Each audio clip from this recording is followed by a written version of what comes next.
Bharatiya Janata party Congress से भी अधिक जो है भ्रष्टाचार में लिप्त है। डॉलर के मुकाबले रुपया 56 रुपये था, तो उन्होंने कहा जिस देश की जो है रुपया गिरता है उसकी जो है साख गिरती है। आज डॉलर हो गया है 100 रुपये। 2045 आएगा, क्या होगा ये तो माननीय प्रधानमंत्री और योगीनाथ जी ही बताएंगे। हर साल दूध का रेट बढ़ रहा है 2 रुपये, ये दो करते करते वो 100 के पार चला जाएगा। जिस तरह जो है हिटलर जो है और तानाशाह था, उस तरह मोदी जी एक तानाशाह के रूप में उभर कर नए चेहरे के रूप में आए हैं। नमस्कार, आप देख रहे हैं आगाज टाइम्स और मैं हूं शिल्पी जायसवाल। आज हमारी उपस्थिति है राजधानी लखनऊ के परिवर्तन चौक पर। जैसा कि 1 जून आने वाला है, कल 31 मई है और अगला दिन 1 जून का होगा और 1 जून से यूपी में बड़े बदलाव लागू होने वाले। वैसे तो विपक्ष क्या कहता है इससे कोई लेना देना नहीं, क्योंकि असर जो पड़ने वाला है वो आम जनता पे पड़ने वाला है, क्योंकि लगातार पेट्रोल, डीजल, एलपीजी और भी चीज़ों पे जो महंगाई बढ़ती चली जा रही है, उस पर सबसे बड़ा अगर दर्द उठा है वो आम जनता पर उठा है। क्योंकि विपक्ष को क्या लेना देना है, पक्ष को क्या लेना देना है, इससे किसी को कोई लेना देना नहीं है। फिलहाल आम जनता क्या कहती है, जनता के बीच में आज मैं आई हूँ, जनता से ही पूछूंगी कि आखिर ये जो 1 जून से बदलाव होने वाले हैं उस पर उनका पहला और आखिरी रिएक्शन क्या है और मुख्यमंत्री योगी आदित्यनाथ से वो क्या अपील करते हैं कि जिससे उन्हें राहत मिल सके। क्या कुछ कहेंगे 1 जून से जो बदलाव होने जा रहे हैं? एलपीजी भी महंगा हो रहा है, वो तो महंगा हो चुका है, पेट्रोल और डीजल भी हो रहा है, उस पर क्या कुछ कहना चाहेंगे? देखिए, महंगाई आज के समय में पिछले 4-5 सालों से चरम पर है। कहने को केवल है, सरकार कहती है, अपना ढोल पीटती है कि महंगाई जो है बिल्कुल नहीं है और जनता खुश है, लेकिन ऐसा नहीं है। आज के दिन के जो न्यूज़पेपर, जो प्रिंट मीडिया है, उनमें लिख के आ रहा है कि महंगाई 2.5 गुना बढ़ गई। घर का जो बजट है, आम बजट है, आम जनता का बजट है, घर में जो खर्च चलता है महीने का, वो जिसका 10,000 का था आज वो 25,000 रुपये महीने का खर्च हो रहा है। सिलेंडर हमारा जो 2014 में हमको 360-70 रुपये में मिलता था, जिसमें सब्सिडी भी वापस आती थी, उसके बावजूद आज 950 रुपये का हो गया है। तो आप समझिए, और जो एम्प्लॉई हैं, रोज़गार है नहीं, बेरोज़गारी चरम पर जा रही है। तो अब आम जनता के ऊपर बर्डन बढ़ता चला जा रहा है। डीजल बढ़ेगा, डीजल के रेट बढ़ेंगे। दाम आज पेट्रोल 102 रुपये में है, डीजल 98 रुपीज़ में है। तो जाहिर सी बात है, ढुलाई बढ़ेगी तो जब माल ढुलाई की कास्ट बढ़ेगी तो ऑटोमेटिक महंगाई बढ़नी है। किचन से लेकर के सुबह से रोज़मर्रा की जो आवश्यकताएं हैं, सुबह से लेकर के आपको सोने तक की जो भी आवश्यकताएं हैं, ट्रांसपोर्ट से लेकर के घर के जो व्यवस्थाएं हैं, बच्चों की पढ़ाई है, स्कूल की फ़ीस है और ट्रांसपोर्ट है और खाने की चीज़ें हैं, ये हर चीज़ महंगी होती जा रही है। जहाँ पर महंगाई नहीं बढ़ा रहे हैं, जिनके रेट नहीं बढ़ा रहे हैं, उनकी क्वांटिटी कम कर दे रहे हैं, क्वालिटी कम कर दे रहे हैं। तो सरकार से यही मांग है कि एक विस्तृत चर्चा करें, आप आज सदन बुलाएं, सदन बुला करके आप सर्वदलीय बैठक बुला करके इस पर चर्चा करें कि जो देश का रिजर्व फंड है उसमें से हमको कैसे प्रयोग करना है, उसको यूज करके तब फिर जो है एक नई योजना लाएं और सकारात्मक रूप से प्रयास करें, आम जनता पर बोझ ना बने। ये ज़्यादा बेहतर रहेगा। हाँ, ज़रूर महंगाई है तो उसको प्रयास करें कि किसी तरीके से जनता पर कम से कम बोझ डाला जाए और आम जनता को थोड़े से राहत प्रदान करें। जी तो सर, जैसा कि भाई साहब ने कहा है कि जो आम जनता को राहत चाहिए और योगी आदित्यनाथ से, हमारे मुख्यमंत्री से अपील की है, आप भी क्या अपील करना चाहते हैं कि वो क्या कुछ करे जो आम जनता को राहत मिले? क्योंकि इसका सबसे बड़ा असर जो पड़ रहा है वो आम जनता पे पड़ रहा है। आम जनता पे असर पड़ेगा ही, चाहे पेट्रोलियम हो चाहे गैस हो। अगर ये बढ़ा है, जब आयात निर्यात भी इससे नहीं होगा तो सारी चीज़ें बढ़ेंगी और इसके बढ़ने सिर्फ और सिर्फ जो एक आम नागरिक है उस पर बोझ बढ़ रहा है। जैसे जो सरकारी जॉब में है या ऐसे अन्य विभागों में है उन पे नहीं पड़ रहा है, पर जो आम जनता है उन पे बहुत पड़ रहा है। इसके लिए योगी आदित्यनाथ और ऊपर जो बैठे हमारे प्रधानमंत्री हैं, इन सबसे गुजारिश है कि ऐसा कोई कार्य करें, कहीं से ऐसे फंड की नियोजित करें जिससे इससे पेट्रोलियम आदि के दाम घटाए जा सके, जिससे आयात निर्यात सुगम हो जाए, तभी ये महंगाई रुक सकेगी। जैसा कि 2014 में ये हुआ था कि प्रधानमंत्री जब मोदी आए थे, उन्होंने शपथ ली थी, तब उन्होंने कहा था कि पेट्रोल जिस सरकार में बढ़ रहे हैं उन पर, मतलब उनको बुरा भला कहा था, लेकिन इस समय जब उनकी सरकार है उस पर लगातार बढ़ रहे हैं, उस पर क्या कुछ कहेंगे?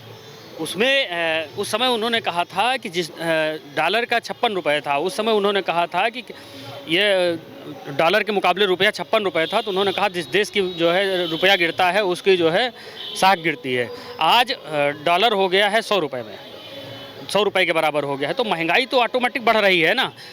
प्रधानमंत्री जी केवल सरकार बनाने, सरकार चलाने अपनी उसमें व्यस्त हैं, लेकिन आम जनता के प्रति अगर वो नहीं सोचेंगे तो बिल्कुल ये समझ लें कि बिल्कुल आम जनता के लिए बिल्कुल गाड़ी रुकी हुई है आज की डेट में। आप देख लीजिए जो प्रधानमंत्री जी कहते हैं, अभी तक आज तक 2014 से अब तक कोई ऐसा एक भी वो नहीं मिला है, कोई भी ऐसी एक वस्तु नहीं मिली जिसका कि दाम कम हुआ हो। सबके दाम बढ़े हैं। एक एक वस्तु की जो आम जनता के यूज करने वाली वस्तुएं हैं उनके एक सवाल है आपसे, आपकी वाणी को विराम देते हुए कि सवाल मेरा ये है कि जैसा कि आपने अर्थव्यवस्था और सबकी बात की है, तो पहले जो बच्चों की फीस थी उसमें से लेके अब 2026 में जो बच्चों की फीस बढ़ी है उसमें कितना लागत और बढ़ गया है? पहले बच्चों की फीस बहुत कम थी अब के मुकाबले, तो उस पर क्या कुछ कहेंगे? जैसा अगर देखा जाए तो पिछले 10 वर्षों में फीस 250 गुना बढ़ी है। अगर किसी एक फर्स्ट क्लास के बच्चे का देख लिया जाए तो अगर फीस 7,000 रुपये 10 साल पहले थी, वो आज बढ़ के 35,000 40,000 रुपये हो गई है। तो इतनी महंगाई है। आप और सोर्स ऑफ इनकम किसी आम जनता का है नहीं, सैलरी वही है। दैनिक मजदूर जो हैं, दैनिक जो मजदूरी करते हैं या दैनिक वेतनभोगी हैं, श्रमिक हैं, उनकी जो दैनिक आय है वो 240 रुपये, 273 रुपये, 310 रुपये के ही आसपास है, वो नहीं बढ़ पा रही है। किसानों की जो लागत है, लागत के अनुसार जो है वो इनकम नहीं आ रही है, लागत ज़्यादा हो रही है, आय कम हो रही है। तो किसानों का भी तो वही परिस्थितियाँ आ गई हैं, किसान भी नहीं कर पा रहे हैं कुछ। तो ये स्थिति आ रही है पढ़ाई में। और पहले था कि फीस बहुत कम थी या फिर नहीं भी थी, फीस माफ़ी की योजना भी चलती थी। आज की डेट में फीस माफ़ी नहीं है, फीस पूरी स्कूल वसूल रहे हैं, किताबें अपनी दे रहे हैं अपनी तरह से, और ड्रेस भी अपनी दे रहे हैं, सब अपना दे रहे हैं, उससे अपनी कमाई कर रहे हैं। स्कूल शिक्षा का केंद्र न होकर के व्यवसायिक केंद्र बनते जा रहे हैं। इस पर बहुत ज़रूरी है लगाम लगाना। शिक्षा का केंद्र है, शिक्षा ही रहे, ज़्यादा बेहतर रहेगा। सरकार इस पर ज़रूर काम करे। जिस तरह से सर, एक सवाल और है आपसे, जिस तरह से पेट्रोल डीजल बढ़ रहे हैं, आपसे सवाल है कि जिस तरह से पेट्रोल डीजल बढ़ रहे हैं, आपको क्या लगता है कि 2045 की उनकी संभावना है कि हम 2045 तक रहेंगे कार्यकाल उनका, तो तब तक क्या लोग पैदल चलना शुरू कर देंगे क्या? ऐसा नहीं है, जैसे संभावनाएं लोग व्यक्त करते हैं 2045 आएगा, क्या होगा ये तो माननीय प्रधानमंत्री और योगीनाथ जी ही बताएंगे। पर फिलहाल अगर बढ़ा तो लोग मजबूर जरूर होंगे कि पुराने दौर साइकिल और पैदल पे उतरें। तो चलिए और लोगों से जानते हैं कि आखिर 1 जून से जो बदलाव होने वाले हैं, जो आम जनता पर बाढ़ पड़ने वाली है महंगाई की, उस पर जनता क्या कुछ कहेगी। 1 जून से बदलाव हो रहे, सब्सिडी तो बढ़ी गई है, अधिकतर देखा जाए तो सारी चीज़ें बढ़ी हैं, LPG भी बढ़ गया है और आपका पेट्रोल डीजल सब कुछ बढ़ गया है। लेकिन अब सरकार क्या ठोस कदम उठाए जिससे ये सारी चीज़ें सामान्य हो जाए, इस पर क्या कहेंगे? मैम, हम सरकार से निवेदन यही करेंगे कि राहत देनी चाहिए, एक छोटे से बड़े आदमी को राहत मिलनी चाहिए, यही हमारी सरकार से दरख्वास्त है। और महंगाई तो काफ़ी, कहीं हर साल दूध का रेट बढ़ रहा है 2 रुपये, ये 2 करते करते वो 100 के पार चला जाएगा। ऐसे ही पेट्रोल है, कहीं 4 रुपये, कहीं 2 रुपये, 3 रुपये, ये करते करते 100 का आंकड़ा पार कर गया। डीजल, पेट्रोल, CNG, तो राहत मिलनी चाहिए, मेरा सरकार से यही रिक्वेस्ट है। और मैं यही कहना चाहूँगा, सरकार को सोचना चाहिए।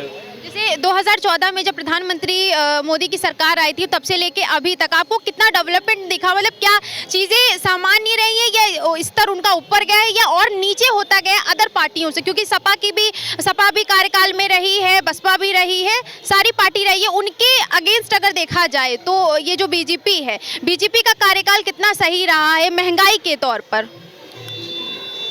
कोई बात बीजेपी के बारे में कोई बात छुपी नहीं है, सभी जानते हैं, जनता परेशान है, ये सभी जान रहे हैं। लेकिन कहना कोई खुल के नहीं बोल पा रहा है। बोलने का मतलब है कोई खुल के बोलेगा तो उसके ऊपर FIR वगैरह हो जाएगी। तो यही है, सरकार भी जान रही है, लोग दबे हैं, कुछ बोल नहीं पा रहे हैं। बोलने का मतलब, खुल के बोलने का मतलब ये है कि फिर जो है कहीं ना कहीं उसके ऊपर केस वगैरह हो जा रहा है, ये सारी चीज़। क्या यही वजह है जो सरकार लोगों की ना सुनकर अपनी मन की कर रही है? हाँ, कहीं ना कहीं थोड़ी मनमानी तो आई है। चीज़ों को देखना चाहिए, उनको समझना चाहिए, सभी को लेके चले। जैसे कहते हैं सबका साथ सबका विकास, तो कहाँ विकास हो रहा है? देखा तो जाए ना, ये सारी चीज़ें हैं, सभी लोग परेशान हैं। फीस भी महंगी होती जा रही है, ठीक है, जॉब्स देखा जाए तो मार्केट में जॉब भी नहीं है, और कोई अगर ठेला भी खोल रहा है, कहीं लगा रहा है, तो कहीं ना कहीं उसका अतिक्रमण के माध्यम से उसको हटा दिया जाए, तो बेचारा जाए कहाँ, गरीब आदमी कहाँ जाए। निवेदन यही करूँगा कि जो है सरकार से निवेदन यही करूँगा, कुछ ना कुछ तो एक्शन ले। परेशान तो सभी हैं फिलहाल, कहे कोई कुछ नहीं पा रहा है, और कोई बोलता है तो उसकी आवाज़ दम जाती है, क्योंकि आप लोग स्वतंत्र मीडिया है, सोशल मीडिया का सहारा है जो लोगों तक आवाज़ पहुंच आ रही है। आप ही लोग हो, जो नहीं तो जो बड़े बड़े चैनल हैं तो वहाँ पे तो मेलोडी टॉफ़ी की बात चल रही है, और मोदी जी यहाँ गए वहाँ गए बस। और एक कोई लेडी पत्रकार थी नॉर्वे की, तो उन्होंने जैसे सवाल किया तो मोदी जी भाग खड़े हुए। तो चीज़ें यही, आप लोग का सहारा है बस। और जैसा आपने कहा कि जो वहाँ जो नॉर्वे की पत्रकार थी, उन ऐसा बोला जा रहा है कि मोदी जी पढ़े लिखे नहीं, इसलिए उनकी बातों का जवाब नहीं दिया। अब ये भी मैं अपने मुंह से नहीं बोलूँगा कि क्या मैंने उनकी डिग्री देखी है, लेकिन बात तो उठी है ना। अगर कहीं धुआं उठा है तो जाहिर सी बात है आग लगी होगी। तो यही सारी चीज़ें, कोई बात छुपी नहीं है। हाँ, मैं यही कहूँगा कि कोई पद पे जो बैठा हो वो पढ़ा लिखा हो, बस हम यही कहेंगे कि एक नए को मौका दें। जो सर आपने अब ये बात कही है कि पद पर अगर कोई बैठा हो, पढ़ा लिखा हो, तो अभी 27 चुनाव आ रहा है, उस पर किसकी सरकार चाहेंगे? मन से बताइएगा आपने। बदलाव चाहिए, बदलाव चाहे जिसकी भी सरकार है। अब मैं कह नहीं सकता, लेकिन कोई अच्छा चेहरा हो जो पढ़ा लिखा हो, ठीक है। और सभी को अपना धर्म प्यारा है, सभी ईश्वर की पूजा करते हैं। कोई हमसे ये कहेंगे कि राम की पूजा आप ही करो तो हम पे कोई थोपेगा थोड़ी ना। हम पहले भी 2014 पहले क्या राम भगवान श्री राम को पूजते नहीं थे? तब भी पूजते थे, आज भी पूज रहे, वो तो हमारी श्रद्धा है। हम ये कहेंगे कोई नेता ठेकेदार हमसे ये नहीं कहे कि तुम इस धर्म को मानो या इस धर्म की पूजा क्यों कर रहे हो, या हम सुरक्षित हैं। बस ये है कि कुछ चीज़ें लोग युवा को नाराज़ कर रही है। इसीलिए देखिए काकरोच जनता पार्टी इतनी जल्दी बन गई और उसका मिलियन ऑफ व्यूज़ जा रहे हैं, तो इस गुस्सा है, उबाल है। हमारे सीजीआई साहब भी अपना स्पष्टीकरण दिया, लेकिन उसको सोशल मीडिया ने तोड़ मरोड़ के पेश किया, जबकि उनका कहना गलत नहीं था। लेकिन कारण ये था कि उधर नीट का पेपर जो आउट हुआ और इधर उनका ये आ गया, बयान आ गया, तो चीज़ें गड़बड़ा गई, डिसबैलेंस हो गया। बाकी युवा भी परेशान है, बहुत दिक्कत है, कह नहीं पा रहा, कोई बोल नहीं पा रहा है। Thank you so much. Sir जैसा कि 1 जून से बदलाव होने जा रहे हैं, यूपी में लगातार जो महंगाई बढ़ रही है, पेट्रोल डीजल अभी भी बढ़े हैं। मतलब लगभग 1 महीने में 4 बार पेट्रोल डीजल का बढ़ना, फिर एलपीजी का बढ़ना, और उस पर से सरकार कोई ठोस कदम नहीं उठा रही। आप क्या चाहते हैं कि सरकार किस तरह से कार्रवाई करे, जो चीज़ें हैं जो सामान्य हो जाए, क्योंकि आम जनता इससे बहुत परेशान है? क्या कुछ कहेंगे? निश्चित रूप से भारतीय जनता पार्टी की सरकार अंतर्राष्ट्रीय मुद्दे पर इसकी कूटनीतिक और राजनीतिक जो परिक्षेत्र है उस पर पूर्णतः फेल है। जहां तक कि मैं समझता हूं यह मोदी सरकार अमेरिका के दबाव में है, और इसलिए जो है इजराइल और ईरान के प्रति जो भी जो है ये विश्व में उठापटक और युद्ध का माहौल बना, विश्व युद्ध का माहौल बना हुआ है, इसके सापेक्ष में यह कोई अपनी जो है ठोस राजनीतिक और कूटनीतिक कदम नहीं उठा पा रहे हैं, जिसके मद्देनजर इनको पेट्रोलियम पदार्थों पर भारी कठिनाइयों का सामना करना पड़ रहा है, जिसके मद्देनजर इनकी रिफाइनरी भी फेल हैं और ये अनियंत्रित रूप से महंगाई और भ्रष्टाचार बढ़ता जा रहा है।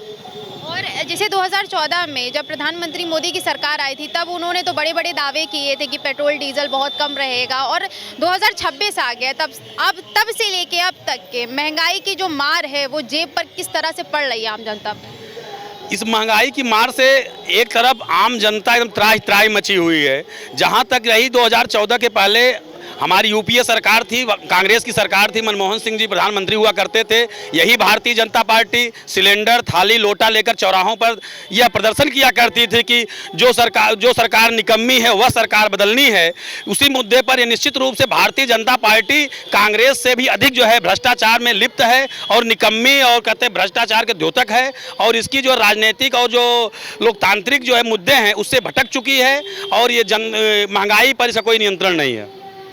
प्रधानमंत्री मोदी का दावा रहता है कि वो 2045 तक रहेंगे सत्ता में और सत्ता एकदम परिवर्तन कर देंगे। मतलब अब और कितना परिवर्तन चाहते हैं? इतनी तो महंगाई आ गई है। मोदी जी एक निरंकुश शासक के रूप में है, ये अजय हिटलर है, जिस तरह जो है हिटलर जो है और तानाशाह था, उस तरह मोदी जी एक तानाशाह के रूप में उभर कर नए चेहरे के रूप में आए हैं।